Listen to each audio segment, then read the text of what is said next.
Europos Sąjunga priima daug ir įvairių sprendimų. Sprendimų tikslas – gerinti Europos piliečių gyvenimą. Šiam Europos projektui jau daugiau kaip 50 metų. O ar žinote, kad 70% Europos Sąjungos teisės aktų įgyvendina regionai ir savivaldybės?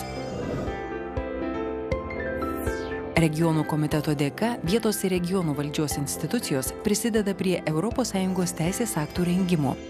Su komitetu tarėsi 3 didžiosios Europos Sąjungos institucijos. Komitetas šias institucijas konsultuoja regionams ir savivaldybėms rūpimais klausimais. Viešasis transportas, energijos taupimas pastatuose, atsinaujinančiosios energijos gamyba ir aplinkosauga. Visa tai regionų ir miestų veiklos sritys. Kasmet 50 milijardų eurų iš Europos Sąjungos biudžeto skiriama regionams ir miestams. Norima pagerinti infrastruktūrą ir nutiesti kelius glaudesniam bendradarbiavimui. Taip tikimasi įveikti išsivystymo skirtumus, skatinti augimą ir kurti darbo vietas. Vietos ir regionų valdžios institucijos atsakingos ir už sveikatos priežiūrą. Joms tenka spręsti gyventojų senėjimo ir pacientų mobilumo klausimus. Daugelyje šalių regionai ir miestai rūpinasi mokyklomis, švietimu arba jų finansavimu. Tuo tarpu Europos Sąjunga daug prisideda prie jaunimo profesinio mokymo ir mobilumo ir skatina suaugusius mokytis visą gyvenimą. Bendra žemės ūkio politika padeda ūkininkams aprūpinti Europos vartotojus kokybišku maistu.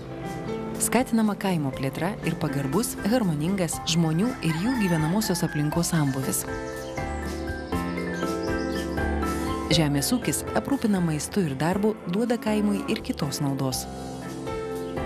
Tai turizmas, užimtumas, klimato ir gyvenimo kokybės klausimų sprendimas.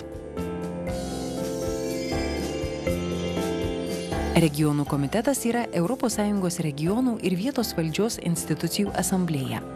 Jam tenka svarbus vaidmuo Europos Sąjungos politiniuose ir sprendimų priėmimo procesuose. Iš komiteto narių Europos Sąjunga išgirsta, kuo gyvena ir kaip tvarkosi. Juos išrinkę regionų ir savivaldybių gyventojai. Regionų komitetas savo poziciją išdėsto nuomonėse ir rezoliucijose. Komiteto padedama komisija, taryba ir Europos parlamentas kuria tobulesnius Europos Sąjungos teisės aktus, nes komitetas deramai atstovauja regionų, savivaldybių ir miestų interesams.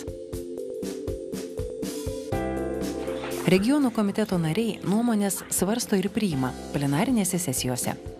Patvirtintos nuomonės perduodamos sprendimus priimančioms Europos Sąjungos institucijoms.